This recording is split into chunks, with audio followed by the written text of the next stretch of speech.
Hi friends, welcome to SRIS Academy. பாலிட்டிக்கான full revision பார்த்துட்டு இருக்கோம். அந்த வரிசையில் இது ஒரு third video. Already 6th standard 7th standard மற்றும் 8th ஸ்டாண்டர்டில் இருக்க சமச்சீர் புக்கில் இருக்க ஒன்லைனர் மாதிரி இருக்கிற எல்லா கொஷினுமே எடுத்து ஒரு 700 கொஷின் கொடுத்துருக்கோம். ஓகேவா? இந்த வீடியோவில் 9th ஸ்டாண்டர்ட் மற்றும் 10th ஸ்டாண்டர்டில் இருக்க கொஷின்ஸ் பார்க்கலாம். இது வரைக்கும் மொத்தம் பாலிட்டியில் 1000 கொஷின்ஸ் வந்து எடுத்தாச்சு. அண்ட் 11th and 12th வந்து நெக்ஸ்ட் வீடியோவில் அப்லோட் பண்ணுறேன். ஆனால் அதுக்கு ஒரு சின்ன கண்டிஷன். ஏன் அப்படின்னா நிறைய பேர் வந்து வீடியோஸ் பார்க்குறீங்க, ஆனால் சப்ஸ்கிரைப் பண்ண மாட்டேங்கிறீங்க. ஸோ 5000 சப்ஸ்கிரைபர்ஸ் வந்த உடனே 11th and 12th polity video நான் அப்லோட் பண்ணுறேன். ஓகேவா? ஓகே, வீடியோக்குள்ளே போகலாம். அண்ட் ஒரு சப்ஸ்கிரைபர் சொல்லியிருந்தாங்க, கொஷின் நம்பர் வந்து ரீட் பண்ணாதீங்க, அது வந்து மெமரி பண்ண கஷ்டமாக இருக்குது அப்படின்னு சொல்லியிருந்தாங்க. ஸோ இந்த வீடியோவில் நான் கொஷின் நம்பர் இல்லாமல் வாசிக்கிறேன். நீங்கள் அதுக்கேற்ற மாதிரி இது செட் ஆகுதா இல்லையா அப்படிங்கிறத கமெண்ட்டில் சொல்லுங்கள். ஓகேவா? கொஷின் நம்பர் சொல்லலாமா இல்லை வேண்டாமா அப்படிங்கிறத கமெண்ட்டில் சொல்லுங்கள். Okay, let's start.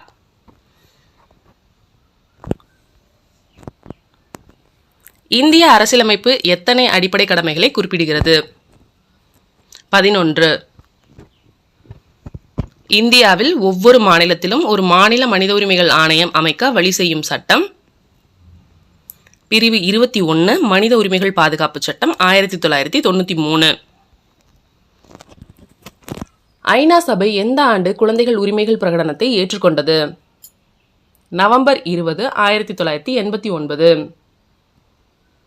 6 முதல் 14 வயது வரை உள்ள குழந்தைகளுக்கு இலவச மற்றும் கட்டாய கல்வி வழங்க இந்திய நாடாளுமன்றம் எந்த ஆண்டு கல்வி உரிமை சட்டத்தினை நடைமுறைப்படுத்தியது? 2009. ஆபத்து காலத்தில் உதவிட தமிழ்நாடு அரசினால் பொதுமக்களின் பயன்பாட்டுக்காக அறிமுகப்படுத்தப்பட்டுள்ள செயலி காவலன் SOS.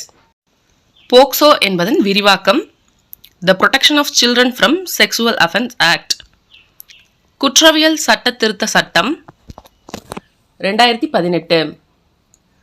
பச்பன் பச்சாவ் ஆந்தோலன் அமைப்பின் நிறுவனர் கைலாஷ் சத்யார்த்தி. பச்பன் பச்சாவ் ஆந்தோலன் என்பதன் பொருள் இளமையை காப்பாற்று இயக்கம். கைலாஷ் சத்யார்த்தி 1998 ஆண்டில் நடத்திய குழந்தை உழைப்புக்கு எதிரான உலகளாவிய அணிவகுப்பு எத்தனை கிலோமீட்டர் நீளம் கொண்டது? 80,000 கிலோமீட்டர். 14 வயது நிறைவடையும் வரை இலவச மற்றும் கட்டாய கல்வி அனைத்து குழந்தைகளுக்கும் அளிக்கப்பட வேண்டும் என்பது பிரிவு 45. மத்திய அரசு இந்து வாரிசுரிமை சட்டத்தில் எந்த ஆண்டு திருத்தங்களை மேற்கொண்டது? 2005. பெண் தொழிலாளர் நலனுக்கான முக்கிய சட்டங்கள் இந்தியாவில் யாரால் இயற்றப்பட்டது? அம்பேத்கர். தமிழகத்தில் பிற்படுத்தப்பட்டோருக்கான இடஒதுக்கீடு 26.5%. பிற்படுத்தப்பட்ட வகுப்பு முஸ்லிம்களுக்கான இடஒதுக்கீடு 3.5%. மிக பிற்படுத்தப்பட்டோர் அல்லது சீர் மரபினருக்கான இடஒதுக்கீடு 20%. ஆதி திராவிடருக்கான இடஒதுக்கீடு 18%. பழங்குடியினருக்கான இடஒதுக்கீடு 1%. மேற்கண்ட இடஒதுக்கீடுகளின் மொத்தம் 69%. பெண்களுக்கு முன்னுரிமை அடிப்படையில் எத்தனை சதவீத இடஒதுக்கீடு? 30%. மாற்றுத்திறனாளிகளுக்கு முன்னுரிமை அடிப்படையில் எத்தனை சதவீத இடஒதுக்கீடு? 4%. தமிழ்நாட்டில் திருநங்கையர்கள் எந்த பிரிவின் கொண்டு வரப்பட்டுள்ளனர்? மிகவும் பிற்படுத்தப்பட்டோர். தகவல் அறியும் உரிமை சட்டம் இந்தியாவில் எப்போது இயற்றப்பட்டது? அக்டோபர் 2005. தகவல் அறியும் உரிமை சட்டத்தில் கோரப்பட்ட தகவல்கள் எத்தனை நாட்களுக்குள் வழங்கப்படுதல் வேண்டும்? 30 நாட்கள். தகவல் அறியும் உரிமை சட்டத்தில் இருந்து விலக்கு அளிக்கப்படும் அமைப்புகள் எல்லை பாதுகாப்பு படை, மத்திய சேம காவல் படை, உளவுத்துறை பணியகம். அனுப்பப்பட்ட அஞ்சலுக்கு 30 நாட்களுக்குள் பதில் பெறப்படவில்லை எனில் ஒரு விண்ணப்பத்தை டேஷுக்கு அனுப்பலாம். மேல்முறையீடு. கேரள அரசு வணிக நிறுவன சட்ட திருத்தம் ஜூலை 2018. இரு பாலினருக்கும் சம வேலைக்கு சம ஊதியம் என்பதை உறுதி செய்வது பிரிவு 39B. ஒரு மனிதனுடைய உரிமை அச்சுறுத்தப்படும் போது ஒவ்வொரு மனிதனுடைய உரிமையும் குறைக்கப்படுகிறது என்றவர் ஜான் எஃப் கென்னடி. இன ஒதுக்கல் எனும் கொள்கையை பின்பற்றிய நாடு தென்னாப்பிரிக்கா. தகவல் அறியும் உரிமை சட்ட செயல்பாட்டாளர்கள் அருணாராய் நிக்கில்தேவ். அரசு எனும் பதம் பழைய எந்த மொழி வார்த்தையான கவர்னர் என்பதிலிருந்து வந்தது? பிரெஞ்சு.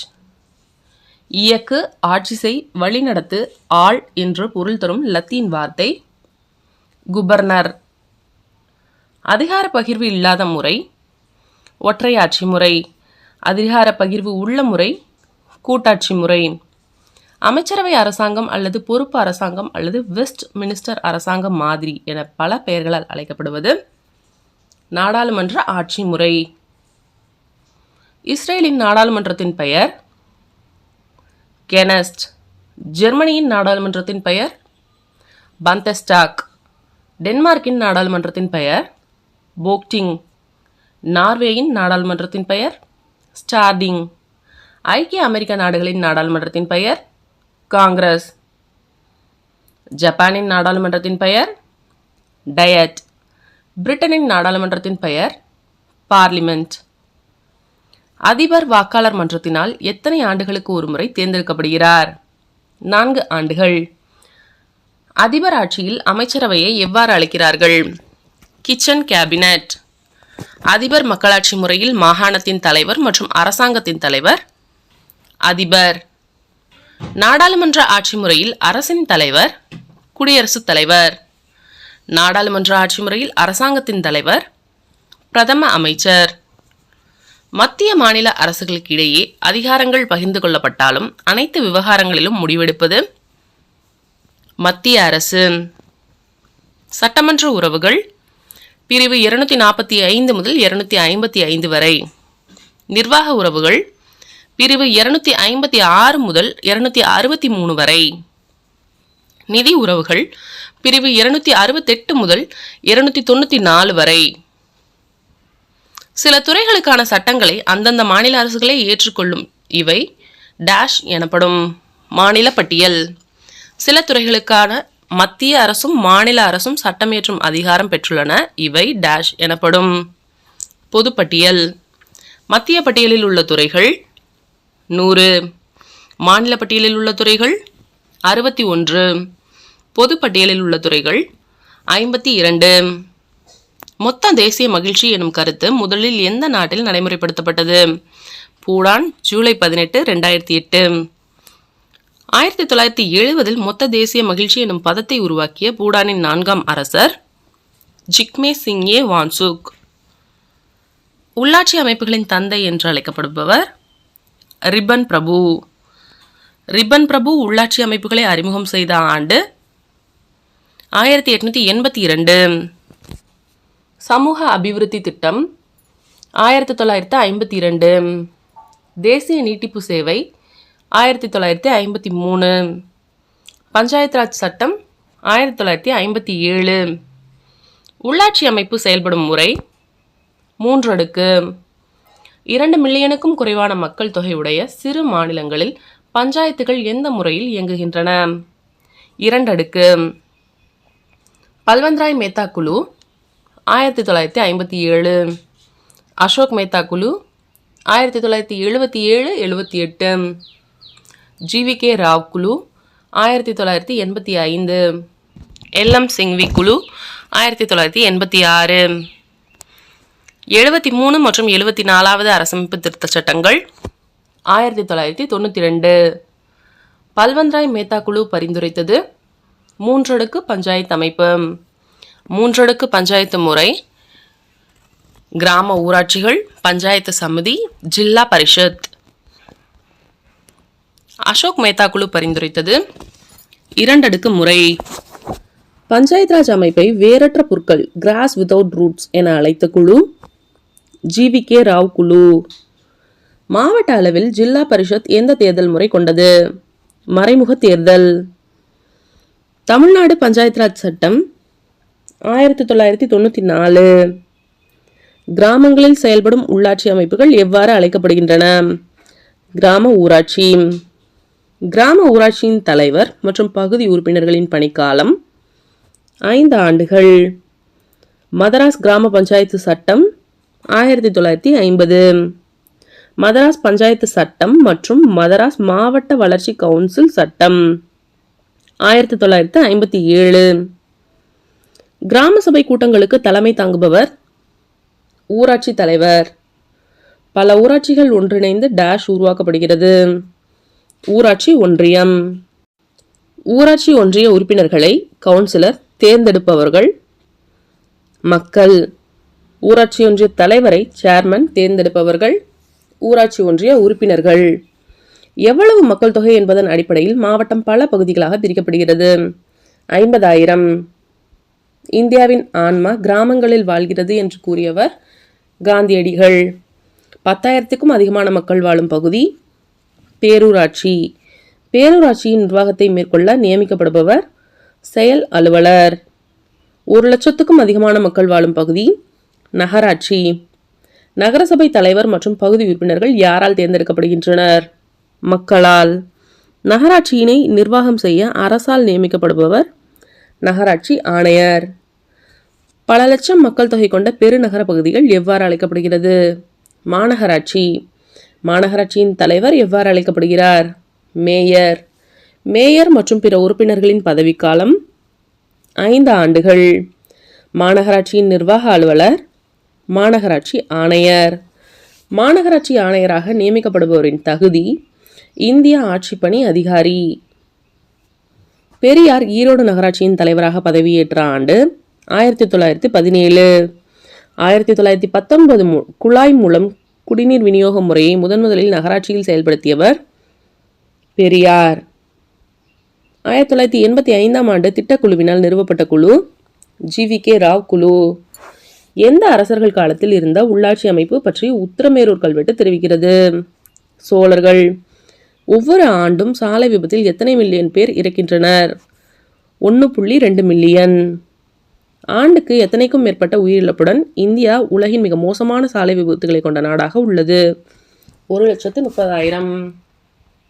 உலகில் சாலை விபத்தில் எத்தனை நிமிடத்திற்கு ஒரு குழந்தை இறக்கிறது? 3 நிமிடம். அரசியலமைப்பு என்ற கொள்கை முதலில் தோன்றிய நாடு அமெரிக்க ஐக்கிய நாடுகள். இந்திய அரசியல் நிர்ணய சபை எந்த திட்டத்தின் கீழ் உருவாக்கப்பட்டது? அமைச்சரவை தூதுக்குழு 1946. இந்திய அரசியல் நிர்ணய சபையில் மாகாண பிரதிநிதிகளின் எண்ணிக்கை 292. இந்திய அரசியல் நிர்ணய சபையில் சுதேச அரசுகளின் நியமன உறுப்பினர்களின் எண்ணிக்கை 93. இந்திய அரசியல் நிர்ணய சபையில் பலுச்சிஸ்தான் சார்பில் எத்தனை உறுப்பினர்கள் இருந்தனர்? 1. மாகாண முதன்மை ஆணையர் சார்பில் தேர்ந்தெடுக்கப்பட்ட உறுப்பினர்கள் 3. இந்திய அரசியல் நிர்ணய சபையின் மொத்த உறுப்பினர்களின் எண்ணிக்கை 389.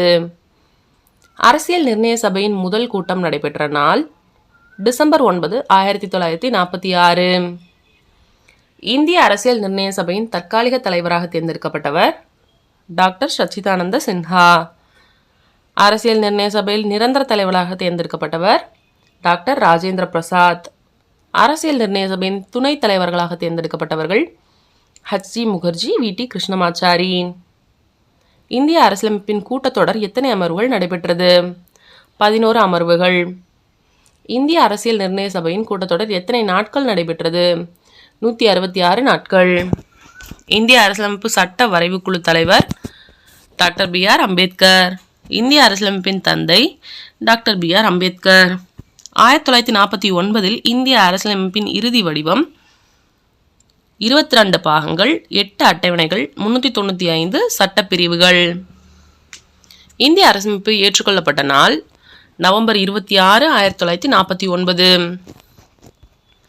இந்திய அரசியலமைப்பு நடைமுறைக்கு வந்த நாள் ஜனவரி 26, 1950.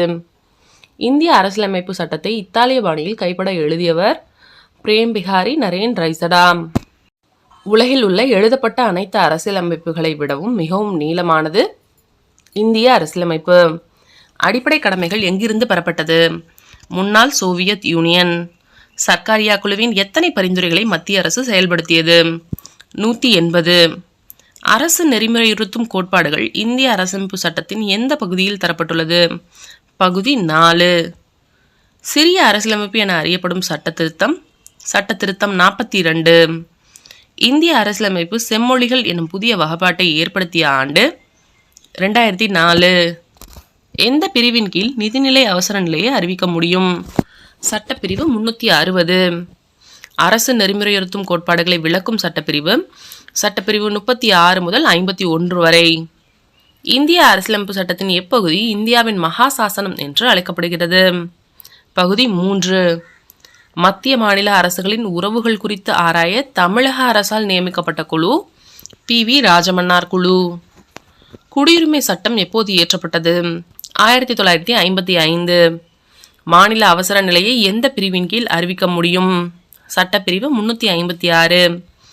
இந்திய அரசமைப்பின் எந்த சட்டப்பிரிவினை இதயம் மற்றும் ஆன்மா என்று அம்பேத்கர் குறிப்பிடுகிறார்? அரசியலமைப்புக்கு உட்பட்டு தீர்வு காணும் உரிமை.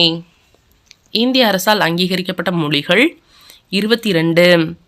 அரசியலமைப்பு சட்டப்பிரிவுகளில் அலுவலக மொழிகள் பற்றி விவரிப்பது 343 முதல் 351 வரை. இந்திய குடிமக்களின் அடிப்படை உரிமைகள் மறுக்கப்பட்டால் அவர்கள் எதை அணுகி தங்களது அடிப்படை உரிமைகளை பெறலாம்? இந்திய உச்சநீதிமன்றம். மகா சாசனம் எனப்படும் உரிமைகள் பட்டயம் 1715 எந்த இங்கிலாந்து மன்னரால் வெளியிடப்பட்டது? 1 ஜான். அரசியலமைப்புக்கு உட்பட்டு தீர்வு காணும் உரிமை எந்த சட்டப்பிரிவில் கூறப்பட்டுள்ளது? சட்டப்பிரிவு 32. அனைத்து இந்திய குடிமக்கள் அல்லது பெற்றோர்கள் 6 முதல் 14 வயது வரை உள்ள தங்கள் குழந்தைகளை அனைவருக்கும் கல்வி பெறும் வாய்ப்பினை ஏற்படுத்தி தர வேண்டும் என கூறுவது 86வது அரசியலமைப்பு சட்ட திருத்தம் 2002. சட்டத்திற்கு புறம்பாக தகாத முறையில் அரசு அலுவலகத்தை கைப்பற்றுவதை தடை செய்யும் நீதி பேராணை தகுதி முறை வினவும் நீதி பேராணை. தேசிய அவசர நிலையின் போது அடிப்படை உரிமைகளை எவ்வாறு நிறுத்தி வைக்கப்பட முடியும்? குடியரசுத் தலைவரின் ஆணையினால். எதன் அடிப்படையில் இந்திய அரசியல் அமைப்பின் முகவுரை அமைந்துள்ளது? குறிக்கோள் தீர்மானம். நிதி சார்ந்த அவசர நிலை குடியரசுத் தலைவரால் எத்தனை முறை அறிவிக்கப்பட்டுள்ளது? இதுவரை அறிவிக்கப்படவில்லை. பிறப்பின் மூலம் குடியுரிமை பெறுவதற்கு டேஷ் அன்றோ அல்லது அதற்கு பின்னரோ இந்தியாவில் பிறந்த அனைவரும் இந்திய குடிமகனாக கருதப்படுவர். ஜனவரி 26, 1950. இந்திய அரசியலமைப்பு சட்டத்தின் எந்த பிரிவு மத்திய மாநில அரசுகளின் நிதி சார்ந்த உறவுகளை பற்றி விளக்குகிறது? பகுதி 12. இந்திய அரசியலின் முகவுரை எத்தனை முறை திருத்தப்பட்டுள்ளது? 1 முறை. தொடக்க கல்வி பெறும் உரிமை பற்றி குறிப்பிடும் சட்டப்பிரிவு 21A. அரசியலமைப்பு செயல்பாடு குறித்து ஆய்வு செய்ய எந்த ஆண்டு இந்திய அரசு வெங்கடாச்சலையா தலைமையில் ஆணையம் ஒன்றை அமைத்தது? 2000. அரசியலமைப்பின் எந்த சட்டப்பகுதி அலுவலக மொழிகள் பற்றி விவரிக்கிறது? பகுதி 17. அடிப்படை கடமைகள் குறித்து ஆராய பரிந்துரை செய்த கமிட்டி சர்தார் ஸ்வரன் சிங் கமிட்டி. அரசு நெறிமுறையுறுத்தும் கோட்பாடுகளின் 3 பிரிவுகள் சமூக, காந்திய மற்றும் தாராள அறிவு சார்ந்தவை. சர்க்காரியா குழு எப்போது நியமிக்கப்பட்டது? 1983. முகவுரை எப்போது திருத்தப்பட்டது? 42வது அரசியலமைப்பு சட்ட திருத்தம் 1976. இந்திய அரசியலமைப்பு நிர்ணய சபையால் எப்போது குறிக்கோள் தீர்மானம் ஏற்றுக்கொள்ளப்பட்டது? ஜனவரி 22, 1947. எந்த சட்டப்பிரிவு அரசியலமைப்பினை சட்ட திருத்தம் செய்வதில் பின்பற்றப்படும் முறைகள் பற்றி குறிப்பிடுகிறது? சட்டப்பிரிவு 368. இந்திய அரசியலமைப்பின் சட்டப்பிரிவுகளில் குடியுரிமை பற்றி விளக்குவது 5 முதல் 11 வரை. இந்தியாவில் மாநில அவசர நிலையை அறிவிப்பவர் குடியரசுத் தலைவர். அவசர நிலையின் போது தடை செய்ய முடியாத சட்டப்பிரிவுகள் சட்டப்பிரிவு 20 மற்றும் 21. இந்திய அரசியலமைப்பின் எந்த பகுதி குடியுரிமை பற்றி விளக்குகிறது? பகுதி 2. இந்திய அரசியலமைப்பு சட்டம் எந்த பிரிவின் கீழ் சொத்துரிமையை ஒரு சட்ட உரிமையாக மாற்றியது? சட்டப்பிரிவு 300A பகுதி 12. அடிப்படை கடமைகளை பற்றி குறிப்பிடும் சட்டப்பிரிவு 51A. தேசிய அவசர நிலை இதுவரை எத்தனை முறை அறிவிக்கப்பட்டுள்ளது? 3. தேசிய அவசர நிலை பற்றி குறிப்பிடும் சட்டப்பிரிவு 352.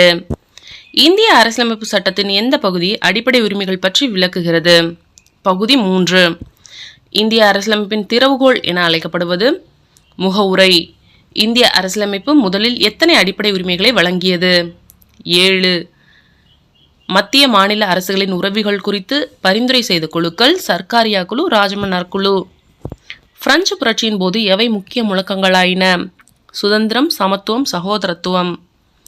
அரசியலமைப்பின் பாதுகாவலன் என அழைக்கப்படுவது உச்சநீதிமன்றம். சட்டப்பிரிவு 51A கீழ் குடிமக்களுக்கு எத்தனை அடிப்படை கடமைகளை வழங்குகிறது? 11. மத்திய மாநில நிதி உறவுகள் குறித்து விளக்கும் அரசியலமைப்பின் சட்டப்பிரிவுகள். சட்டப்பிரிவு 268 முதல் 293 வரை. இந்தியாவில் முதன்முறையாக குடியரசுத் தலைவர் ஆட்சி எங்கு அறிமுகப்படுத்தப்பட்டது? பஞ்சாப். இந்திய அரசியலமைப்பு சட்டத்தின் எந்த பகுதி அரசியலமைப்பு சட்ட திருத்தத்தை பற்றி விளக்குகிறது? பகுதி 20. காமன்வெல்த் குடியுரிமை எந்த ஆண்டு அரசியலமைப்பு சட்ட திருத்தத்தின்படி நீக்கப்பட்டது? குடியுரிமை சட்ட திருத்தம் 2003. சட்டத்திற்கு புறம்பாக ஒருவர் கைது செய்வதிலிருந்து பாதுகாப்பது ஆட்கொணர்வு நீதி பேராணை.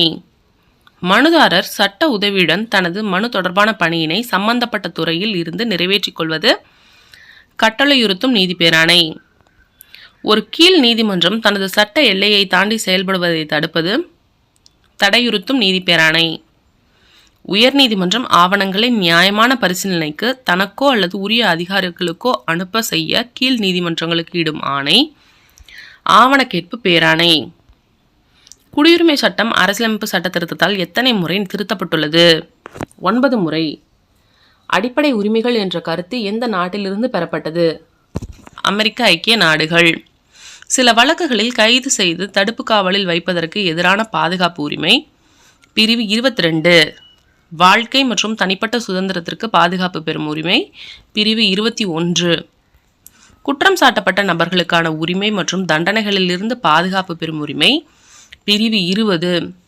சிறுபான்மையினரின் எழுத்து, மொழி மற்றும் கலாச்சார பாதுகாப்பு பிரிவு 29. சிறுபான்மையினரின் கல்வி நிறுவனங்களை நிர்வகிக்கும் உரிமை பிரிவு 30. தொழிற்சாலைகள் மற்றும் ஆபத்தான இடங்களில் குழந்தை தொழிலாளர் முறையை தடுத்தல் பிரிவு 24. கட்டாய வேலை, கொத்தடிமை முறை மற்றும் மனித தன்மையற்ற வியாபாரத்தை தடுத்தல் பிரிவு 23.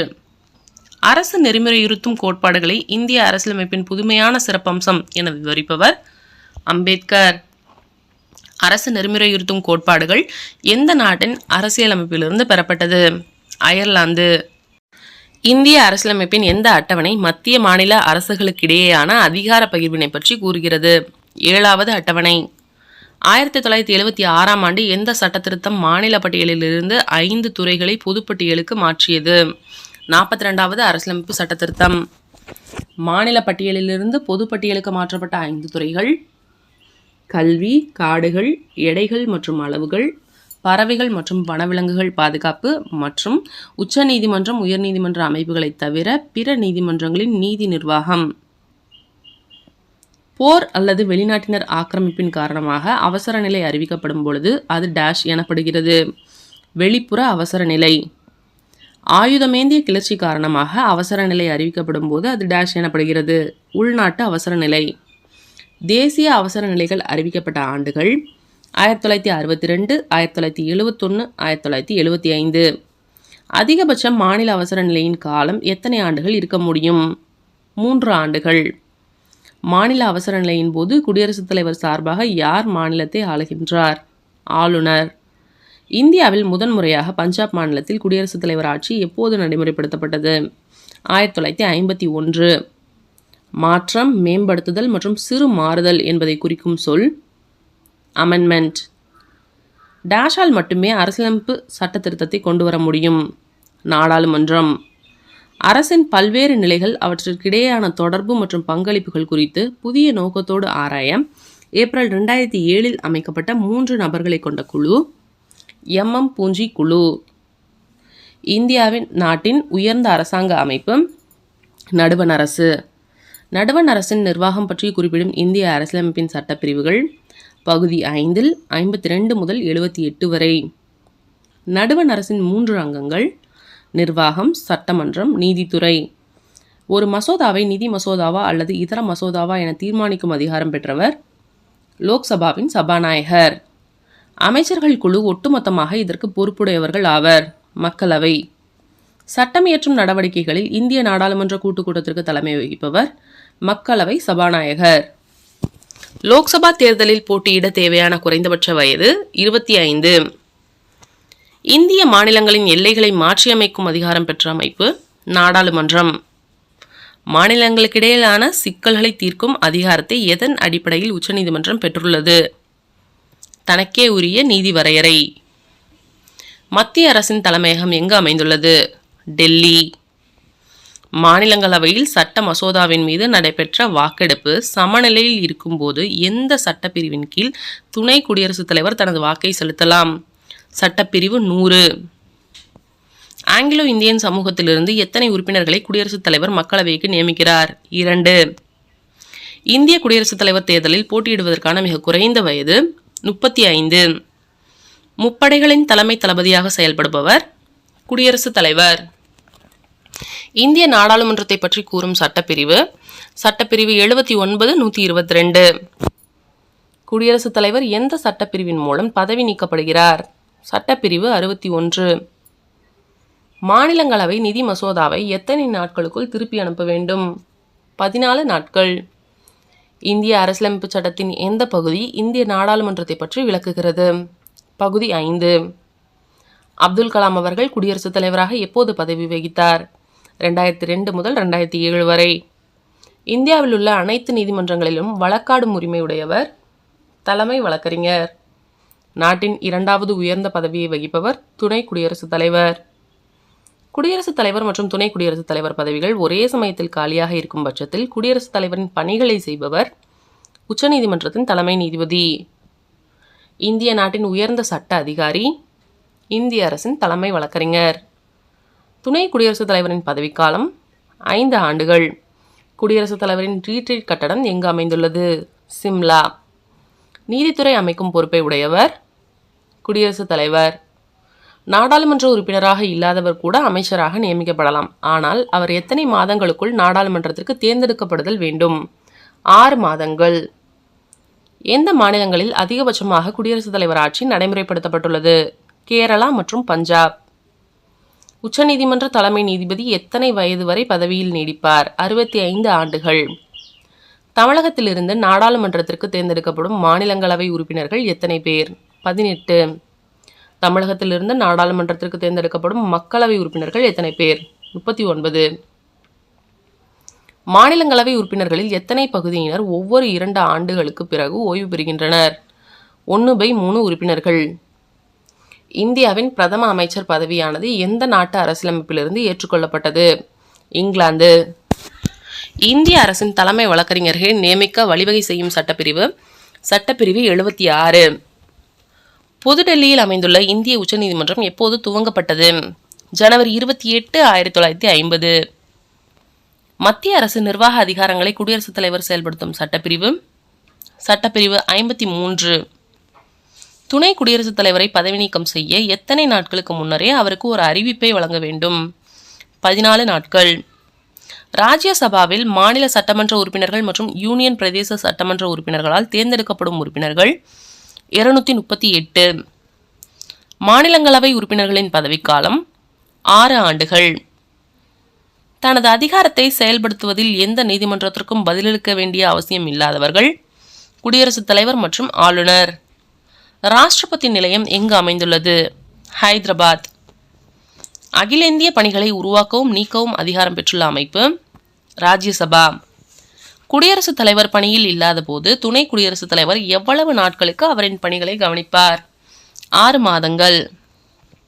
அரசியலமைப்பின் தொடக்கத்தில் ஒரு தலைமை நீதிபதி உட்பட எத்தனை நீதிபதிகளை உச்சநீதிமன்றம் கொண்டிருந்தது? 8. 1969ஆம் ஆண்டு குடியரசுத் தலைவர் மற்றும் துணை குடியரசுத் தலைவர் பதவிகள் ஒரே சமயத்தில் காலியாக இருந்தபோது குடியரசுத் தலைவராக நியமிக்கப்பட்டவர் நீதிபதி M. ஹிதயத்துல்லா. குடியரசுத் தலைவருக்கு உதவிடவும் அறிவுரை வழங்கிடவும் பிரதம அமைச்சரை தலைவராக கொண்ட ஒரு நடுவண் அமைச்சரவை குழு இருக்கும் என குறிப்பிடுவது அரசியலமைப்பு சட்டப்பிரிவு 74(1).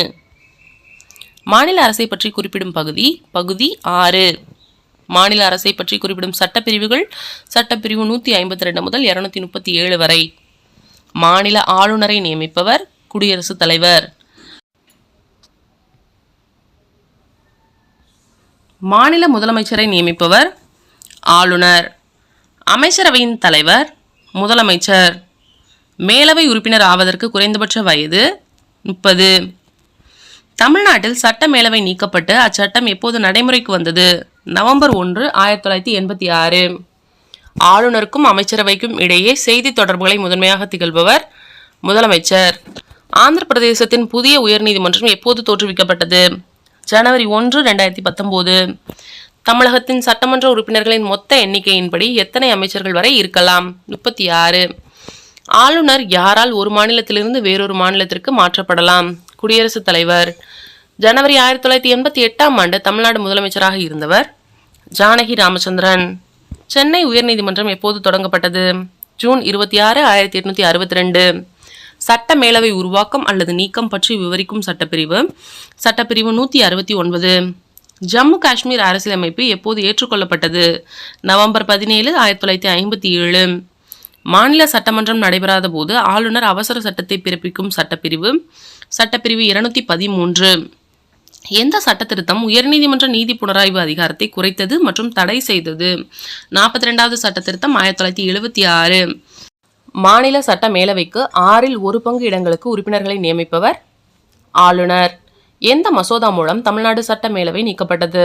தமிழ்நாடு சட்ட மேலவை நீக்கம் மசோதா 1986. உயர் நீதிமன்றத்திற்கு நீதி புனராய்வு அதிகாரத்தை மீண்டும் வழங்கிய சட்டத்திருத்தம் 43வது சட்டத்திருத்தம் 1977. பஞ்சாயத்துகள் மற்றும் நகராட்சிகளின் நிதி நிலையை ஆய்வு செய்ய நிதி ஆணையத்தை அமைப்பவர் ஆளுநர். 7 வடகிழக்கு மாநிலங்களுக்கு பொது நீதிமன்றமாக இருப்பது கவுஹாத்தி உயர்நீதிமன்றம். 2 அல்லது 2க்கு மேற்பட்ட மாநிலங்கள் அல்லது யூனியன் பிரதேசங்களுக்கு என்று ஒரு பொதுவான உயர்நீதிமன்றத்தை நிறுவ நாடாளுமன்றத்திற்கு அங்கீகாரம் வழங்கும் சட்டத்திருத்தம் 7வது சட்டத்திருத்தம் 1956.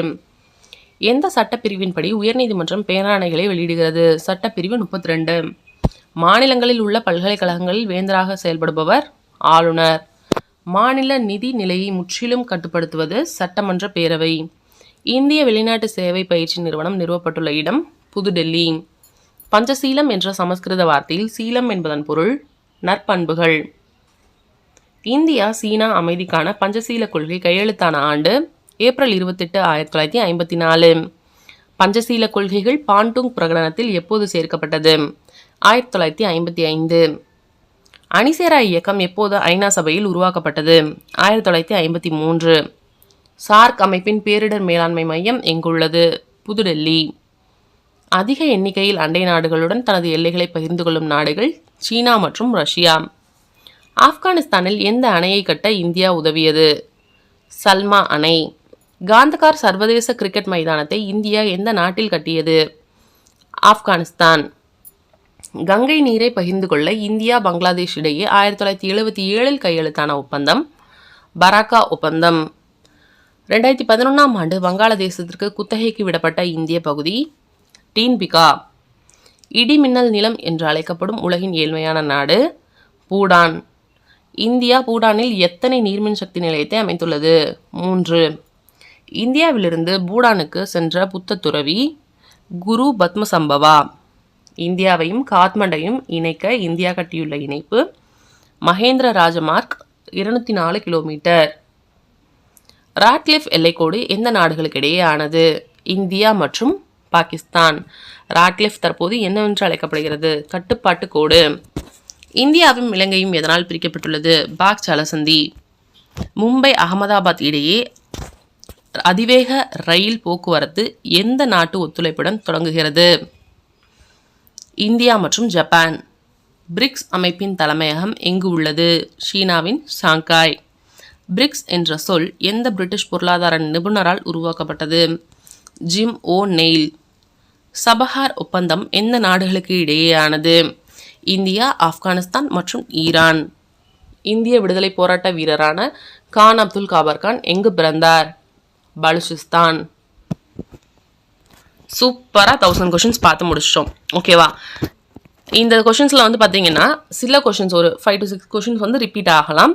ஏன் அப்படின்னா 6th ஸ்டாண்டர்ட் அந்த மாதிரி ஸ்டாண்டர்ட் வைஸ் நம்ம எடுக்கிறதுனால அதே டாபிக்ஸ் இதாகிறதுனால சில கொஷின்ஸ் ரிப்பீட் ஆகும். பட் கொஷின்ஸ் ரிப்பீட் ஆகுதுன்னா அந்த கொஷின்ஸ் எவ்வளோ இம்பார்ட்டன்ட்டுங்கிறதையும் நீங்கள் தெரிஞ்சுக்கணும், அதை நல்லாவும் படிச்சுக்கணும். ஓகேவா? ஹோப் இந்த வீடியோ உங்களுக்கு யூஸ்ஃபுல்லாக இருந்திருக்கும் அப்படின்னு நினைக்கிறேன். தொடர்ந்து நம்ம சேனலை பாருங்கள், சப்போர்ட் பண்ணுங்கள். அண்ட் உங்கள் ஃப்ரெண்ட்ஸ்க்கும் வந்து இந்த வீடியோ ஷேர் பண்ணுங்கள், அவங்களுக்கும் ஹெல்ப்ஃபுல்லாக இருக்கும். ஓகேவா? நெக்ஸ்ட் என்ன சப்ஜெக்ட் வீடியோ போடலாம் அப்படின்னு சொல்லிட்டு கமெண்ட்டில் சொல்லுங்கள். அண்ட் கொஞ்சம் மறக்காமல் சப்ஸ்கிரைப் பண்ணிவிட்டு பாருங்கள். நிறைய பேர் வீடியோ பார்க்குறீங்க, பட் சப்ஸ்கிரைப் பண்ண மாட்டேங்கிறீங்க. ஸோ அப்போ தான் எனக்கும் ஒரு அடுத்தடுத்து வீடியோஸ் போடுறதுக்கு இன்னும் கொஞ்சம் என்கரேஜிங்காக இருக்கும். தேங்க்ஸ் ஃபார் வாட்சிங் அண்ட் ஹாப்பி லேர்னிங்.